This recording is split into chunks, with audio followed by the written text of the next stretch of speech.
Danny Brown's Stardust marks one of this year's most electrifying releases, showcasing an artist who has built his career on fearless self expression through high energy rap and experimental sounds. This latest project represents a significant new chapter, with Brown channeling a transformed personal energy into his music. The album emerges from Brown's openly discussed journey towards wellness. I covered a lot of that when I talked about was it a couple years ago, last year? Maybe well, the album came out Quaranta in 2023. I don't know if I was on schedule when I covered that. Check the catalog while you're there. Hit the like button, hit the subscribe, so we could swim. I could swim up your timeline whenever I drop new stuff. But this is more stuff along that journey, and it talks about the decision he made to go sober, giving up alcohol and embracing greater clarity and peace rather than dimming his distinctive creative spark. This evolution has sharpened it. Stardust serves as a cosmic proof that Danny is truly in transformation mode, bringing his renewed self, his renewed energy, his renewed frame of mind, um, and sense of purpose directly into his music. And he delivered a brilliant body of work because of it. Getting into the sonic engine of this thing, because the production on Stardust is a character in and of itself. The album's sonic identity is shaped by legendary British producer Paul White, who creates a distinctive blend of British of not British but vintage, futuristic sounds. It's still warm, it's still soulful, but it's obscure, right? It meets crunchy digital drums in all to create this sort of beautiful chaos. Live instrumentation adds crucial texture. There's funky bass lines, psychedelic guitar riffs. Um, it sounds raw. The organic elements contrast perfectly with Danny Brown's sort of, I guess, like maybe staccatic, high pitch energy delivery, I would call it. It sets the album apart from um, anything else really in the hip hop space. There's not a lot of music in the hip hop space that sounds like Danny Brown when you listen to it. It is also carefully sequenced in its diversity, moving fluidly between aggressive notes and some head banging, smooth, maybe jazzy, introspective moments. This is a deliberate journey. All of this it showcases the range, um, uh, all without losing any of the cohesion that that they've been able to put together on this thing. It's proven that the album operates as a complete artistic statement rather than just a playlist. Uh, what I mean by like when the you look at the album list, starting off with Book of Daniel, for example. This is the opening. It's more like a opening statement versus a freaking opening track than simply just opening track. There's a classic piano that's happening there. It provides this rich exposition of sound in motion, followed up by Starburst. That track is about 4 minutes and 59 seconds. So he took a time to let that thing breathe, and I love that when artists do that sort of thing.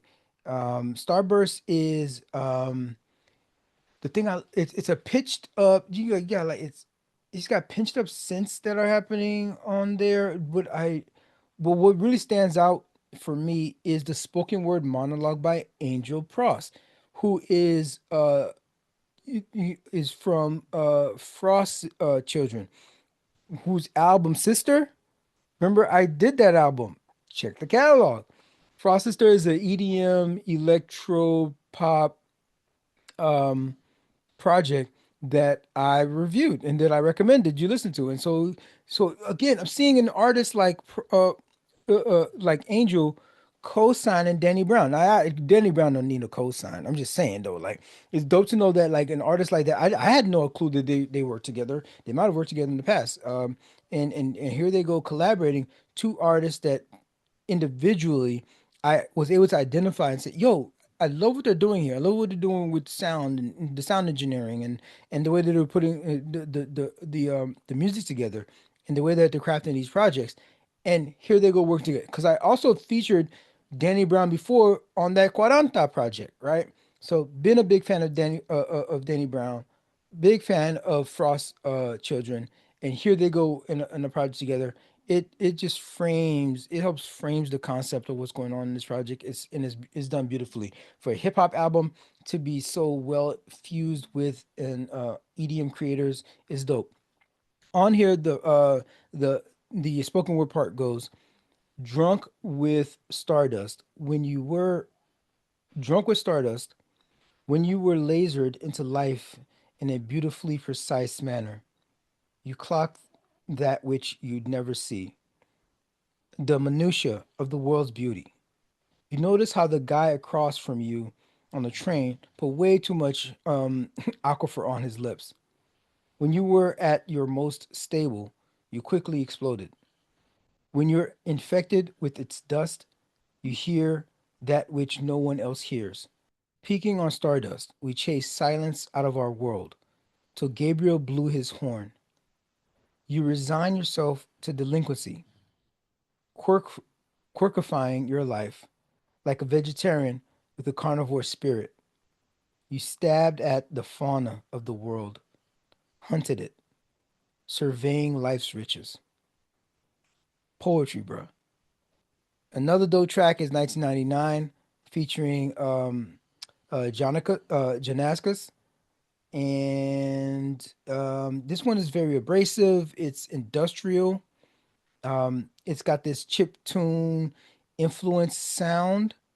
But Brown's performance here is intense and it fits the chaotic beat that he's rapping over. It just works perfectly. It's sometimes it's like hard to try to keep up with him rather than him keeping up with the beat. Lift You Up is gonna be your where's Lift You Up? Lift You Up is gonna be like the mid track. So there's total 14 tracks. It's track number six. This one is really uplifting. It's a dancey, straight up boots and cats house track. It's very reflective. Brown on here is talking about the post rehab mindset, and he's sincere on here, but he's not preachy. So you don't have to deal with necessarily all of that. Um, he is also putting this track. I think is also like this. I think is a festival ready track. It has this mid aughts, early aughts, clubby vibe. It's definitely a highlight on the whole project. All for you, all for You is one of these great closers. This is the closing track. It's emotional. It feels like a benediction almost. He's talking about gratitude for the music, for what it's done for him, for how he's been able to change his life, and how he's grateful for the fans. It's like I could see it be like on a closing set, saying like, "Hey, thank you, audience, for being here, for buying these tickets, for putting me in a position of privilege, being on this mic and to have access that I have now and changing my world." And he's like really showing gratitude. So and it's a song for the fans. So I really appreciate that he puts one out there like that and to make it his closing track, saying talking about I do it all for you, the fans, the art. Like I have the art in me and I want to create the art, but it's the inspiration that I get from you, the fans, that that make me create what I'm creating now. That made me want to get my life together. That made me want to keep. That make him want to be sober. And he's still able to put this music out even though he's sober. He's putting great stuff out when he wasn't. I love this stuff. That's why when I got on Danny Brown early, when he was, you know, probably influenced by a lot of the drugs, and like I love the stuff that he was making when he was influenced. Um, but I wasn't responsible as a, I wasn't being a responsible listener, encouraging that, hey man, I need you to stay on the drugs because I love that stuff. If you're that sort of listener, then you're doing him a disfavor. But even when he got off of that stuff, and I saw the evolution, and I can still appreciate, and you can still appreciate his his um his turn, his journey, because his music isn't that far off. So he didn't really need it. I would say that. I would say that much. I mean, it sounded a little bit different, his early stuff, but he didn't really need it. He didn't really need it. On this track, All For You, he says, back when I was in the thick of it, used to dream of days like this. Didn't know I could make it here. Stage fright. Overcame those fears. Wrote raps till the ink ran dry. Wanted so bad that I just might cry. Had my favorite tape on repeat. Listened all night till I fell asleep. Posters on the wall. Man, I want it all. Used to practice my pose in the mirror. Thinking back to that'll make me tear up. Man, this rap shit saved my life. For me, it was do or die. Made me figure out who I really am. Re- re- Rewinding, the tape might jam. So I had to let it play out. Music, my only way out. Headphones on till I blank out. It was my escape. What else could I say? I would recommend reading the whole song. It's so much. It's so much. 2 minutes and 26 seconds. I don't even think is there a hook on this thing. I don't even remember. Let me see if there was a hook on this. Look at the lyrics here. Oh, there's a hook, but man, it's some long verses, and that second verse is pretty introspective, very much an open book on that second verse. I don't have time to put it all in right now, but I recommend checking that out. Hopefully, that gets you into the project, and you can give them a spin, and we can get Danny Brown. This is another one of these artists that are not getting mainstream spins. They're not getting mainstream recognition, but those who know, fucks with it.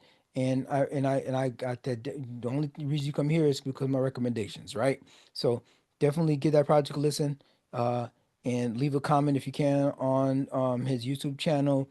Tell him Challenge Day sent you, and hopefully we can get these numbers up. And shout out to Danny Brown and his work, the work he's put in. We see you, you know what I mean, and we love your journey, and we're here for the next one. Can't wait to hear